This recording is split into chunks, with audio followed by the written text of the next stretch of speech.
আসসালামু আলাইকুম এভরিওয়ান, কি অবস্থা সবার, কেমন আছেন?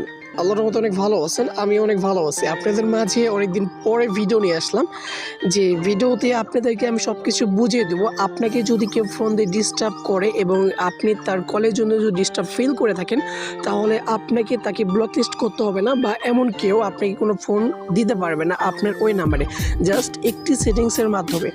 আর আপনাদেরকে এই ভিডিও থেকে আমি দুইটা জিনিস শেখাবো, যে আপনাকে ফেসবুক, মেসেঞ্জার, হোয়াটসঅ্যাপ যে কোনো জায়গা থেকে যদি আপনাকে কেউ মেসেজ করে, তাহলে তার মেসেজ যদি সে রিমুভ করে দেয়, তারপরে যদি আপনি কীভাবে দেখবেন সেটা আমি আপনাদেরকে কোনো অ্যাপ্লিকেশন ছাড়াই ফোনের সেটিংসের মাধ্যমে সব কিছু আমি বুঝিয়ে দেবো।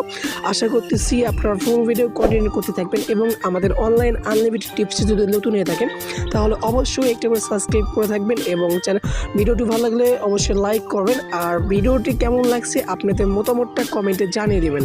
ফার্স্ট আপনাদেরকে যে সেটিংসের কথা বলবো, এই জন্য আপনারা চলে যাবেন ফোনের ডায়াল প্যাডে অপশানে যাওয়ার পর আপনারা এখানে আপনাদের ফোনে যদি গ্রামীণ, বাংলিং, রবি, এয়ারটেল যদি কোনো সিম হয়ে থাকে, তাহলে আপনারা কী করবেন, ফার্স্ট স্টার দিবেন, এখানে 21 স্টার দিবেন। দেন আপনারা এখানে 017 বা 8 যদি আপনার গ্রামীণ হয়ে থাকে তাহলে 7 দিবেন, যদি 01 আপনার এয়ারটেল হয়ে থাকে তাহলে 6 দিবেন, আর যদি রবি হয়ে থাকে তাহলে 8 দিবেন, আর যদি বাঙালি হয়ে থাকে তাহলে 9 দিবেন।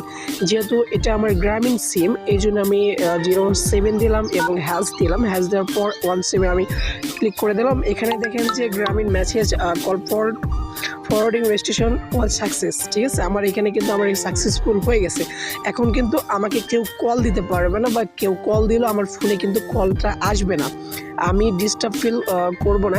এই জন্য আমার এই সেটিংসটা চালু করা আছে। দেখেন এখানে ফরওয়ার্ডিং অল কলস, মানে আপনার সিমেতে কোনো কল দিতে পারবে না, এবং আপনি এই সিম থেকে কিন্তু আপনার ইন্টারনেট সব কিছু ইউজ করতে পারবেন। আপনি কল দিতে পারবেন, আপনাকে সে কল দিতে পারবেন না, মানে আপনি অন্যকে কল দিতে পারবেন, অন্য কেউ আপনাকে কল দিতে পারবে না।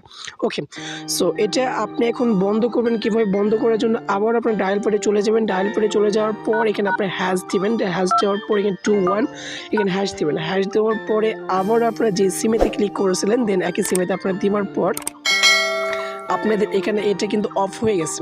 সো আশা করতেছি আপনারা সব কিছু বুঝতে পারছেন। আর একটা যে সেটিংসের কথা বললাম, যে আপনাকে SMS করার আগে যদি রিমুভ করে দেয়, SMS দেওয়ার পরে যদি রিমুভ করে দেয়, ওই মেসেজটি আপনারা কিভাবে দেখবেন। সো এটা দেখার জন্য আপনাদের কি করতে হবে, আপনাদের ফোনের সেটিংসে চলে যেতে হবে। আমার এটা ইনফিনিক্স গরিবের ফোন ভাই, তাই ইনফিনিক্স ফোন হিসেবে আমি সেটিংসে ইউজ করতেছি। সেটিংসে যাওয়ার পর আপনারা এখানে দেখবেন যে নোটিফিকেশন সেন্টার আছে, নোটিফিকেশন সেন্টার ক্লিক করবেন। এখানে দেখতে পাচ্ছেন যে এখানে সব কিছুই শো করতেছে। যদি আপনার অন্যান্য কোনো ফোন হয়ে থাকে তাহলে কিন্তু এখানে নোটিফিকেশন হিস্টোরি এখানে লেখা থাকবে। দেন আমার এটা ইনফিনিক্স, এই জন্য মোর সেটিংস আছে। মোর সেটিংসে যাওয়ার পর এখানে পাবলিশে ক্লিক করবো। এখানে ক্লিক করার পর এখানে দেখতে পাচ্ছেন যে allow apps to show publish. Okay, আমার এখানে কিন্তু সব কিছু অ্যাপ শো করা আছে। যদি কেউ আমাকে SMS করে তাহলে কিন্তু সরাসরি আমার ডিসপ্লেতে ভেসে উঠবে, মানে তার কে SMS করছে তার আইকনটা আমার ডিসপ্লেতে ভেসে উঠবে। সো আশা করতেছি আপনারা সব কিছু বুঝতে পারছেন। আর ভিডিওটা যদি ভালো লাগে থাকে অবশ্যই লাইক করবেন, সাবস্ক্রাইব করবেন। খোদা হাফেজ, ভালো থাকবেন।